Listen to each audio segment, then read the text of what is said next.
예배에 오기 1시간 전에 카톡 하나를 받았어요.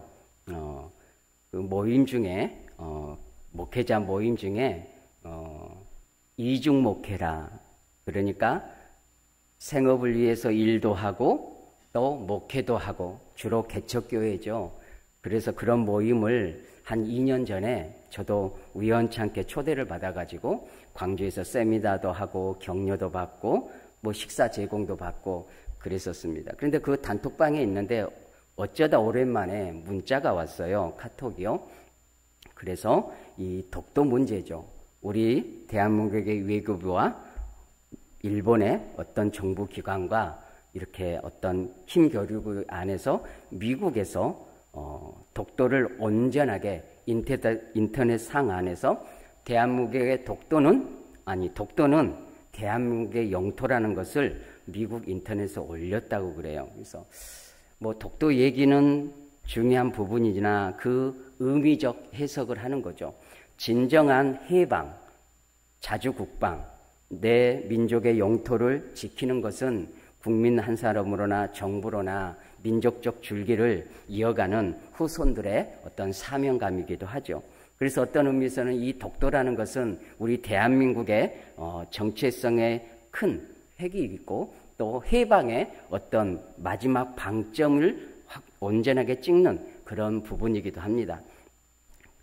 미국에서 이 노예 해방 선언을 1863년 1월 1일에 미국 16대 대통령 아브라함 링컨이 남북전쟁 그 사이에 노예 해방 제도를 해방한다라고 해서 노예 해방 선언을 했습니다.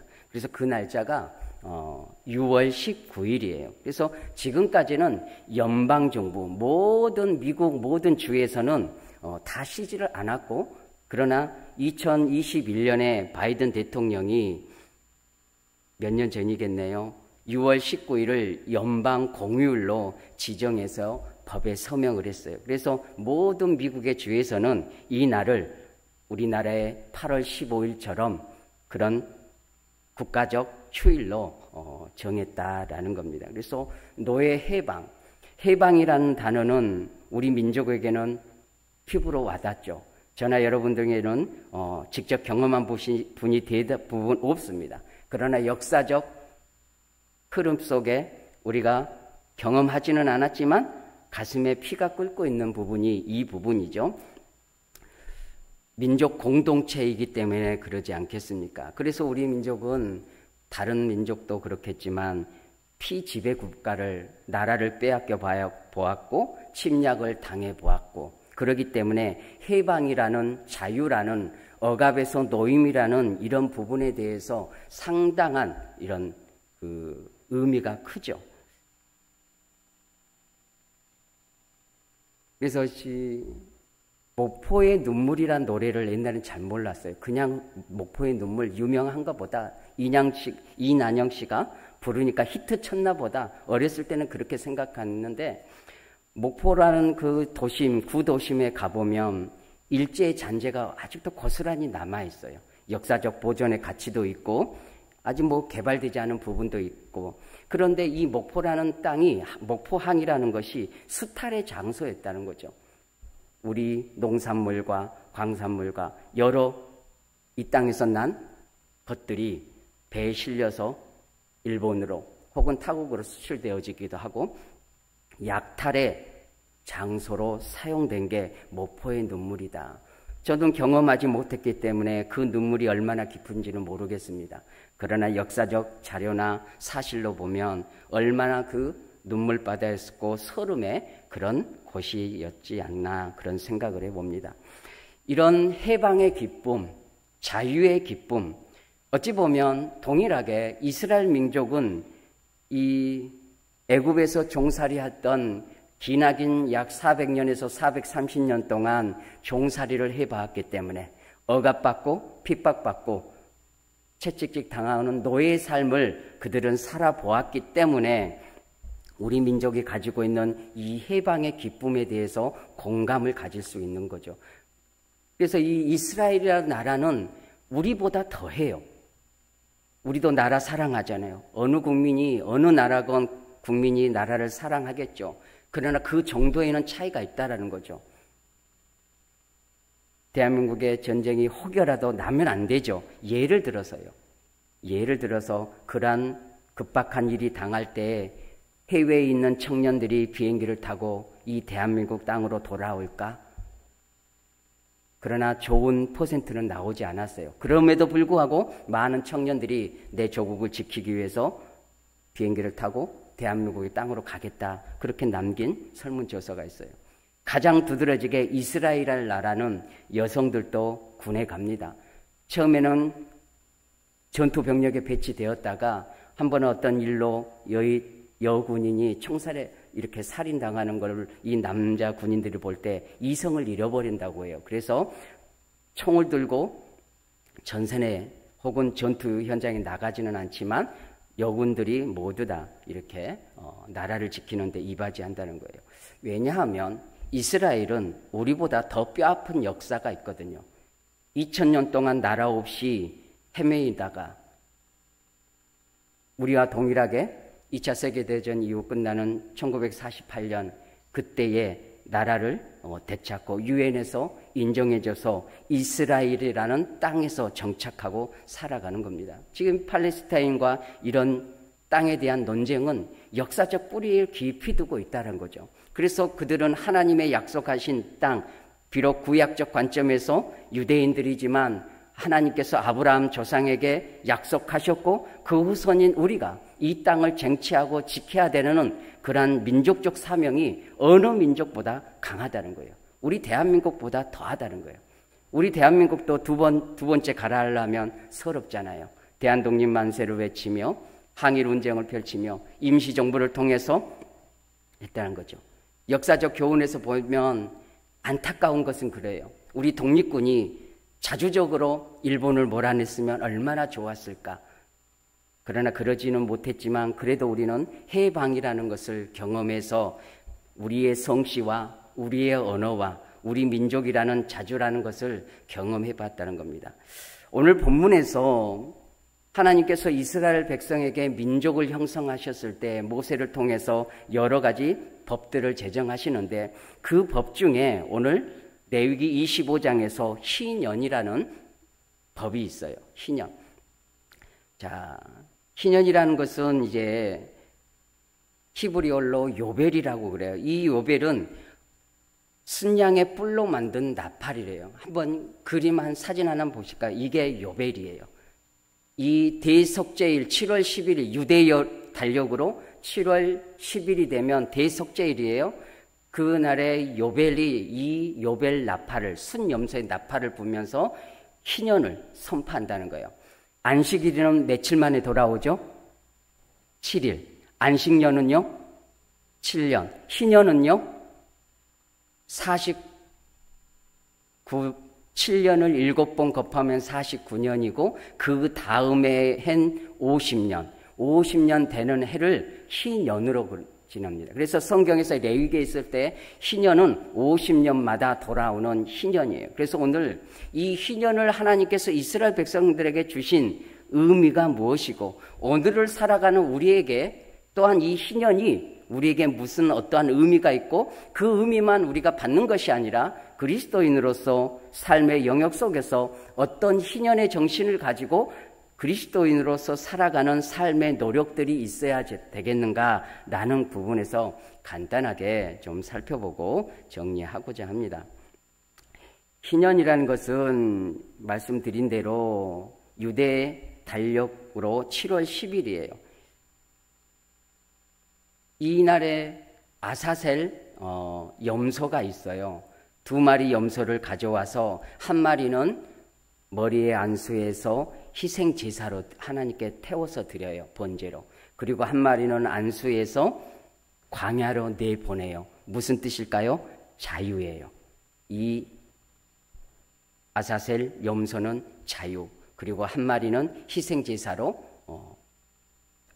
어린 양 대신 예수 그리스도를 예표하기도 합니다. 이 2마리 수양 다 예수 그리스도 안에 있는 자유와 용서하심의 어떤 상징적 의미를 다 가지고 있습니다.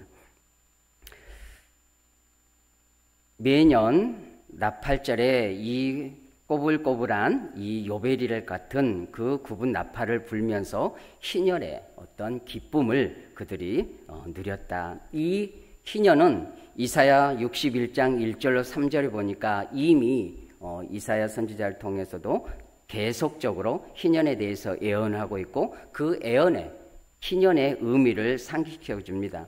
제가 좀 읽어드리겠습니다. 주 여호와의 영이 내게 내리셨으니 이는 여호와께서 내게 기름을 부으사 가난한 자에게 아름다운 소식을 전하게 하려 하심이라. 나를 보내사 마음이 상한 자를 고치며 포로된 자에게 자유를 갇힌 자에게 노임을 선포하며 여호와의 은혜의 해와 우리 하나님의 보복의 날을 선포하여 모든 슬픈 자를 위로하되 여호와의 은혜의 해에 모든 슬픈 자에게 자유를 포로된 자에게 자유를 갇힌 자에게 노임을 슬픈 자에게 위로를 주신다라는 복음의 메시지가 이미 이사야서를 통해서 이것을 희년의 의미로 계속 우리에게 주신 말씀입니다.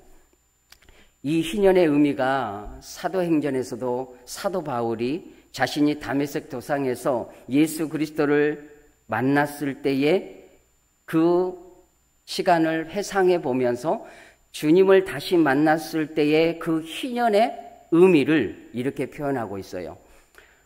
사도행전 26장 15절로부터 보면 이렇게 기록해요. 그 눈을 뜨게 하여 어둠에서 빛으로 사탄의 권세에서 하나님께로 돌아오게 하고 죄 사함과 나를 믿어 거룩하게 된 무리 가운데서 기업을 얻게 하리라 하더이다. 앞에까지 쭉 같이 읽어보면 좀 더 현장감이 있겠지만 그 핵심 부분만 읽어드렸습니다. 동일하게 사도 바울이 예수 그리스도를 만남으로 무슨 고백을 하고 있냐면 희년의 의미를 고백하고 있다는 거예요. 어두움에서 빛으로 나오고 사탄의 권세에서 하나님께로 돌아오고 이게 무엇입니까? 성령 안에서 해방이죠. 죄 용서함과 구원을 말씀하고 있죠. 죄 사함과 나를 믿어 거룩하게 된 무리 가운데서 기업을 얻게 한다. 이 기업이라는 것은 이스라엘 백성들이 가나안 땅에서 분배받았던 땅이에요. 12지파와 그 가족 12지파 각각 속해 있던 각각의 가정들에게 땅을 할당받았다는 거죠. 그래서 그 땅을 기업이라고 그래요. 영구히 보존해야 될 하나님이 주신 땅. 그래서 이 희년이라고 했을 때 이 희년은 실제적으로 어떤 희년을 의미하는가? 50년마다 돌아오는데 그것은 해방과 자유라고 했습니다. 무엇에 대하여 해방과 자유인가? 먼저는 땅에 대한 회복입니다. 땅에 대한 회복. 살다 보면 가난해서 어쩔 수 없이 조상에게로 물려온 땅을 팔 때가 있겠죠. 그런 사례가 있으니까 이 희년의 제도가 있었겠죠. 그래서 그 땅을 팔립니다. 그런데 시간이 지나서 49년, 50년이 되면 희년이 선포되면 요벨의 나팔이 성마다 불려지면 회복이 되는 거예요. 원주인에게로 그 팔린 땅이 돌아가는 거예요. 그래서 하나님께서 유대인들에게 각 가정에게 지파에게 주신 그 땅이 원주인에게로 돌아오는 것이죠. 회복이죠. 그래서 땅의 회복과 자유의 선포 그리고 집의 회복, 집을 팔았어요. 다 가슴 아픈 사연이죠. 땅이 팔리고 집이 팔리고 노예로 팔리고 부채가 많아지고 빚이 많았다는 거죠. 그러나 희년이 되면 하나님이 선포하신 희년이 되면 모든 것에서 회복이 된다는 거죠. 탕감받고 노임을 받고 회복되어져서 원 상태로 된다는 것입니다. 이것이 희년이 가져다주는 정신이죠. 그래서 우리 이제 롯기서를 보면 나오미가 나오잖아요. 나오미가 아들들과 자부들과 남편과 함께 타국 이민을 가요. 그런데 나오미는 그 타국에 이민을 갔는데 얼마나 기구한 인생인지 이거 소설이 아니에요. 나오미의 인생도 역사적 사실 속에 있는 실존의 인물이죠. 룻도 그렇고요. 남편이 어느 날 죽어요. 그리고 또 두 아들도 죽어요. 그래서 얼마나 이 여인에게는 이제 그래도 가장이니까. 그래서 이제는 내가 돌아가야 되겠다. 이스라엘로 유대 땅으로 돌아가야 되겠다. 나는 망했다. 다 잃어버렸다. 그래서 두 자부들에게, 며느리들에게 나는 이제 내 모국으로 돌아가니, 이 두 여인들은, 룻기는 다 이방 여인이었거든요. 너희 땅으로, 너희 민족에게로, 너희 가정으로 돌아가라. 나에게 무슨 낙이 있어서 내가 아들을 낳아서 너희들에게 줄 수 있겠느냐. 이건 또 그때 당시에 유대가 가지고 있는 어떤 풍습이 있어요. 아무튼 그렇다는 겁니다. 그래서 한 자부는 떠나가고 룻은 어머니가 가는 그곳이 따라가겠습니다. 어머니 민족이 나의 민족이 되고 어머니 하나님이 나의 민족이, 나의 하나님이 될 것입니다. 저와 같이 한번 고백해 봅니다. 어머니의 하나님이 나의 하나님이 되고, 할렐루야. 이런 자부가 있었다는 거예요. 믿음으로 자기 친정, 사랑을 받을 수 있는 친정, 남편도 없고 어머니 따라가 봤자 늙은 시어머니 봉양해야 되잖아요. 시금치도 안 먹는다라는 우리나라의 정서상 그런가요, 정말로? 시금치 안 드세요? 좀 썰렁했습니다. 아무튼요. 그래서 이 룻기가 그 어머니를 따라서 돌아가는데, 누구에게, 이 유대인들에게 땅은 기업이라고 그랬어요. 기업. 하나님이 물려주신 기업이죠. 그래서 그것은 지켜야 되는 거죠. 그래서 나오미가 다 팔고 간 그 땅이 있을 거 아닙니까? 이민을 갔기 때문에. 그래서 그 땅을 기업 물을 자, 신년이 되는 50년이 되기 전에라도 돈이 생기면 그 땅을 다시 살 수가 있는 거예요. 되찾을 수가 있는 거예요. 남은 기한에 따라서 10년 남았다 얼마, 5년 남았다 더 적게 주고 되찾는 거죠. 그래서 이 나오미가 지혜를 가지고 이 기업 물을 자, 대신해서 빚을 주고 탕감해서 그 땅을 되찾아올 부유한 이웃이, 친족이 누가 있을까? 그게 보아스였어요. 그래서 이 보아스를 통해서 룻이 이제 결혼을 해서 다시 이렇게 한 가정이 이루어서 보아스를 통해서 빚을 탕감받고 그 땅, 기업을 잇는 거죠. 그래서 보아스가 난 자식은 보아스의 자식이 아니라 룻의 자식이 되고 나오미의 자식이 되는 겁니다. 그런 성경적 의미를 룻기에서 이렇게 볼 수가 있다는 겁니다. 얼마나 이 제도가 좋습니까? 하나님께서, 물론 이것이 역사적으로 한 700년, 800년만 지켜졌다고 그래요. 그 이후로는 인간의 욕망이 그렇게 그 희년이 그대로 유지되도록 두지 않은 거죠. 유대 땅에서도요. 일부만 지켜지고 대부분 사라진 그런 희년의 제도라고 그럽니다. 자, 그러면 이 희년이 오늘날 우리에게 주는 의미가 뭘까? 우리나라도 이 희년이 있었으면 좋겠어요. 다 똑같이 땅이 분배되어 가지고 다 밭도 다 똑같이, 논도 똑같이, 건물도 똑같이 나눠주고 그렇게 다 같이 공평하게 살라는 거죠. 공산주의가 되자는 뜻은 아닙니다. 그래서 혹여나 가난해서 빚에 사업하다 안 돼가지고 그걸 팔 수밖에 없으면 50년이 되면 후손이 됐던 원주인이 됐던 누군가에게 다시 돌려주는 거죠. 그래서 모두가 다 더불어 사는 이 사회, 공평한 사회, 공정한 사회, 나누어 먹는 사회, 누구 하나 굶주림 없는 사회, 그런 사회가 불가능한 것 같지만 또 실현됐으면 좋겠다는 그런 바람도 되는 것이죠. 이 땅에서는 실현되지 않을 것입니다. 마음은 있고요. 물론 가톨릭에서는 이 희년의 제도가 아직도 있어요. 그래서 25년마다 희년이 선포되어져요. 그래서 네노라는 4대 성에서 그 가톨릭 성당이겠죠. 문을 1년간 개방을 하는 거예요. 그래서 1년이 지나면 문을 닫는데요. 내년 2025년이 가톨릭에서는 희년을 선포하는 그런 날이라고 그래요. 그래서 실제적으로 무엇을 희년으로 삼는지는 모르겠어요. 아마 역사적 의미를 되새겨서 한다는 그래요. 그래서 죄를 사한다. 그들은 그거 하잖아요. 이 신부에게 고해성사를 아직도 해요. 면지부는 아직은 안 하겠죠. 이제는 안 하겠지만 고해성사를 통해서 이 죄사함을 얘기하고 연보하고 봉사하고, 왜냐하면 그거는 다 그런 노력을 통해서 지옥 갈 조상도 연옥에서 천국 간다라는 그런 교리가 있기 때문에 우리에게는 성경적으로 있지도 않는 그런 교리를 만들어서 여전히 지금도 그것을 가르치고 그렇게 하고 있다는 겁니다. 어찌됐건 가톨릭에서는 이 희년의 제도의 의미를 아직도 가지고 있고 내년에만 그렇게 선포한다. 이런 관점에서 우리 개신교와도 희년의 정신은 물론 예수 그리스도 안에서 성취되어졌습니다. 한번 따라해 보십니다. 희년은 예수 그리스도 안에서 성취됐다.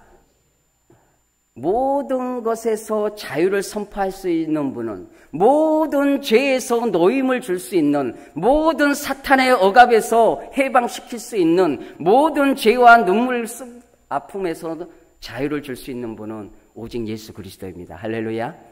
예수 그리스도께서 온전한 희년이 되시는 거죠. 희년이신 거죠. 그래서 안식일과 안식년과 희년은 점진적으로 목적으로 있어요. 어찌 보면 하나님께서 우주 만물을 창조하셨을 때에 6일 동안 열심히 창조하시고 마지막 7일도 창조의 역사 속에 포함되는 거예요. 그래서 제7일에는 무엇을 하셨다? 안식하셨다. 희년이 아니고 뭐죠? 안식년이죠. 6년 동안에는 땅을 경작을 잘해요. 그러나 7년째 되는 그 땅에는 땅을 휴경시키는 거예요. 쉬게 한다는 거죠. 쉬다. 땅도 쉼을 주고 안식을 준다는 거죠. 안식일, 안식년, 희년은 결정적으로 모든 것에서 노임과 자유를 선포하는 것이죠. 결국은 안식일, 희년, 안식년 모두가 다 안식과 평안을 추구한다는 겁니다. 우리 인생이 하나님의 나라를 바라보는 것, 예수 그리스도 안에서 우리가 추구하는 것은 무엇이냐면, 하나님 아버지께서 에덴에서 실현하시고 싶으셨던 것이 무엇이냐면 이 희년이란 거죠. 샬롬이고 평안이고 영원한 안식처라는 것입니다.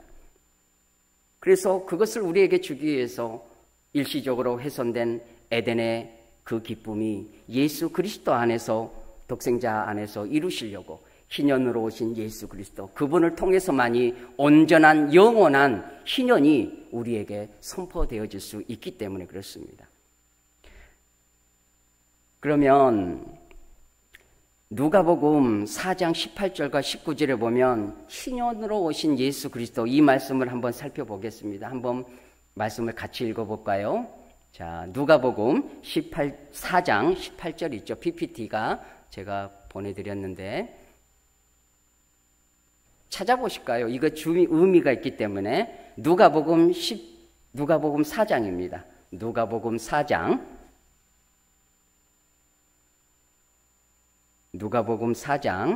18절. 앞에도 떴습니다. 자, 읽어봅니다. 같이 읽습니다. 시작. 주의 성령이 내게 임하셨으니 이는 가난한 자에게 복음을 전하게 하시려고 내게 기름을 부으시고 나를 보내사 포로된 자에게 자유를, 눈먼 자에게 다시 보게 함을 전파하며 눌린 자에게 자유롭게 하고 주의 은혜의 해를 전파하게 하려 하심이라 하였더라. 아멘.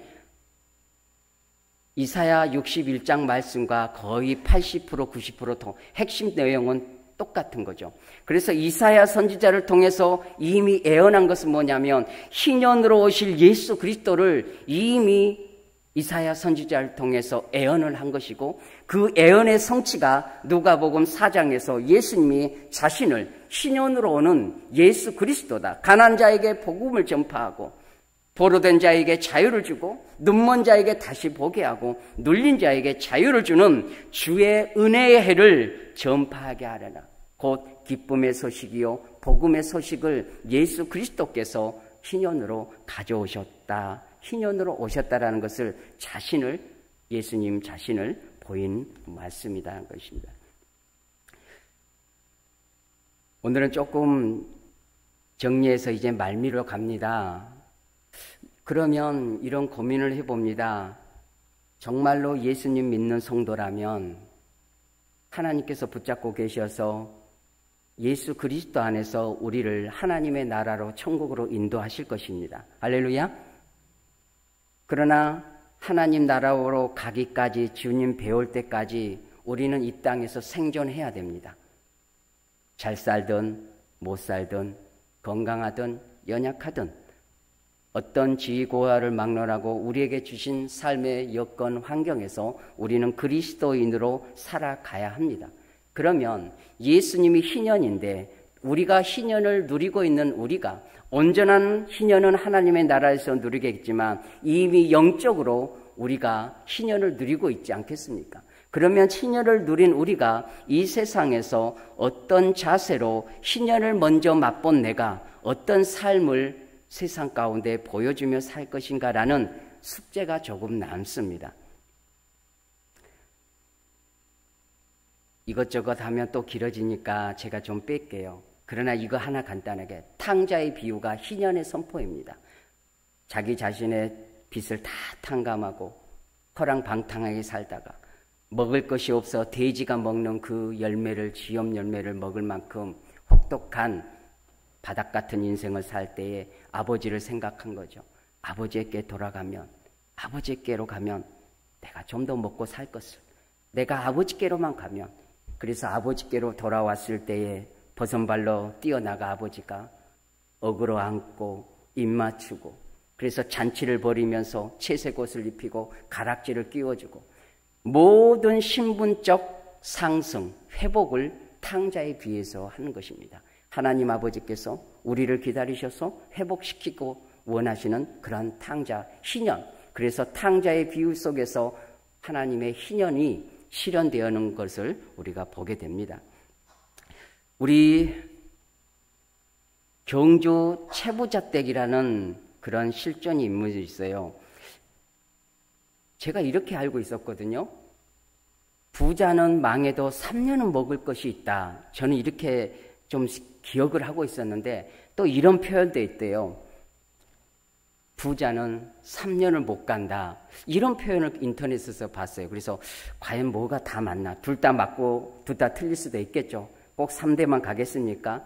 그런데 이 경주 채부잣댁은 12대 이어진 400년 동안 갑부로 살았다는 거예요. 아마 여러분들 거기 관광도 가신 분도 있지 않았겠습니까? 저는 그 대궐을 가보지는 못했지만, 그런데 12대를 지나서 그 가문에 내려오는 가훈이 6가지가 있대요. 시간상 빨리 볼게요. 한번 PPT 보시면 그 가훈 6가지 파란 글씨가 있어요. 자, 이런 바탕에서 살았대요. 자, 한번 읽어볼까요? 여러분 보이시죠? 저 글씨. 자, 첫 번째 시작. 과거를 보되 진사 이상 벼슬을 하지 마라. 권력을 탐하지 말라는 거죠. 어느 정도까지만 하고 권력은 부패하고 썩어지는 그런 위험 요소가 많으니 권력과는 거리를 두어라. 이게 첫 번째였고요. 만석 이상의 재산은 사회에 환원하라. 만석 이상의 재산은 사회에 구제하고 베풀어라. 흉년기에는 땅을 늘리지 말아라. 흉년기에는 먹고 살려고 소작농들이 조금 손바닥만한 땅을 팔아서라도 쌀을 사고 먹지 않았겠습니까? 그래도 흉년에는 그래서 더더욱 땅을 사지 말아라. 그리고 과객을 후하게 대접하라. 과객 손님이죠. 여행객 나그네들에게 늘 먹을 것과 숙식 제공을 해라. 그리고 주변 백리 안에 굶는 사람이 없도록 해라. 백리 안에는 굶어서 죽는 사람이 없게 해라. 사회보장 제도를 한 가문이 한 것이죠. 시집온 며느리들은 3년간 무명옷을 입어라. 3년간 무명옷을 입으면 찢어지고 헤어지는 거죠. 그래서 기워 입고 덧지에서 입고, 그래서 가난한 민중의, 가난한 농민의 삶을 경험해라. 그래서 그 교훈을 몸으로 익히는 거죠. 이런 가훈을 가졌다고 그래요. 그래서 12대째 걸쳐온 이 만석군 경주 최씨인데, 그 후손 중에 최준현이라는 분이 있어요. 그래도 한 번쯤 우리가 이분을 볼게요. 사진을 보면 이렇게 생기신 분이에요. 최준. 이 선생님이죠. 최준 선생님이라고요. 이분이 모든 재산을 사회에 한냈고, 특히 중국의 임신정부로 대학 독립군들에게 자금을 지원했다는 거예요. 그래서 백범 김구 선생님이 이런 얘기를 했다는 거죠. 우리 임시정부의 살림, 육할은 최준 선생에게서 나온 겁니다. 라고 할 정도로. 지금으로 환산하니까 백범 김구 선생님이 메모를 남겼다고 하는 거죠. 그것을 환산하니까 1000억이 넘는다고 그러죠. 그래서 사회에 그래서 그 후손은 지금 그냥 직장 생활하는 평범한 시민으로 살아가요. 그래서 그분이 또 이런 말을 남겼어요. 재물은 분뇨와 같아서 한 곳에 모아두면 악취가 나지만 골고루 사방에 뿌리면 거름이 되는 법이다. 이분이 진정한 예수님 믿었는지 안 믿는지는 모르겠지만 이왕이면 믿었으면 좋겠어요. 이분이 희년을 사회에 보여주는 것이죠. 물론 모든 재산을 사회에 한원해야 직성이 풀린다, 시련을 선포한다, 그리스도인의 삶을 산다, 이건 아니죠. 민주 국가에서는 사유재산을 인정하고 꼭 그 재산이 있어야 먹고 살기 때문에, 그러나 그 정신을 우리가 본받아야 되겠다라는 것이죠. 그래서 1947년에 그 재산 중에 일부로 대구대학을 설립했어요. 그것이 지금 전승을 이어서 영남대학교가 됐는데 아픔의 역사죠. 그것이 박정희 대통령에 넘어가고 박근혜 대통령에 넘어가고 이제는 사유화에 팔아서 이제는 파묘를 당할 그런 왔다 갔다 논쟁이 있다고 그러는 거죠. 우리나라의 또 하나의 아픔의 역사를 장심히 읽어 봅니다. 중요한 것은 이 가문이 가지고 있던 희년의 정신, 그가 희년은 몰랐겠지만 민중을 향한, 사회를 향한, 가난한을 향한 베품의 삶을 살았던 실존의 인물이고 우리에게 교훈을 주고 있습니다. 우리는 그리스도인으로 살아갑니다. 우리는 나그네라고 말을 많이 합니다. 여러분 그리스도 안에서 나그네 맞습니까? 여러분은 하나님의 청직이 맞습니까? 저도 그렇게 말은 잘합니다. 제가 그렇다는 거죠. 여러분들이 아니고 제가 그렇게 말은 잘해요. 나그네 삶이고 청직이라고 하고 다 하나님이 주신 거라고 하는데 우리 삶을 솔직하게 들어보면 욕심이 너무 많아요. 우리가요. 천년만년 살 것처럼, 물론 우리가 부자로 살면 얼마나 살겠습니까? 진도에서 다 고만고만 도토리 키재기죠. 그래도 그 조금 있는 걸 가지고 우리는 악착같이 살아요. 잠깐 말씀에서 벗어나면 또 세속에 물들고 악착같이 하고 절대 손해 안 보려고 하고 조금 더 나누지 않으려고 하고. 그러나 우리가 진정 그리스도 안에서 희년을 누리고 예수 그리스도께서 십자가에서 희년을 성취하신 희년 되신 예수 그리스도, 우리는 그 샬롬을 누리고 있는데 주님 보여올 때까지 우리는 청직이요 나그네요. 우리 인생이 풀의 꽃과 같고 이슬과 같다고 고백은 많이 하는데 우리 삶으로 어떻게 내 물질을 사용하고 있는지, 어떻게 나누고 있는지, 어떻게 주님의 이름으로 흘려보내고 있는지에 대해서는 우리가 잠시라도 인생을 점검해 보실 필요가 있다. 왜냐? 인생은 갑니다. 누가 가르쳐주지 않아도 갑니다. 그러므로 진정한 그리스도인의 중심으로 희년을 실현하려면 내 물질을 100%는 아니라도 10의 1알이라도 꼭 교회에 와서 헌금만 하는 거 아닌 것 같아요. 11조 드려야죠. 감사헌금 하셔야죠. 그러나 그 외에 조금이라도 이웃에게 그늘진 곳에 주님의 이름으로 알게 모르게 사용하시는 것.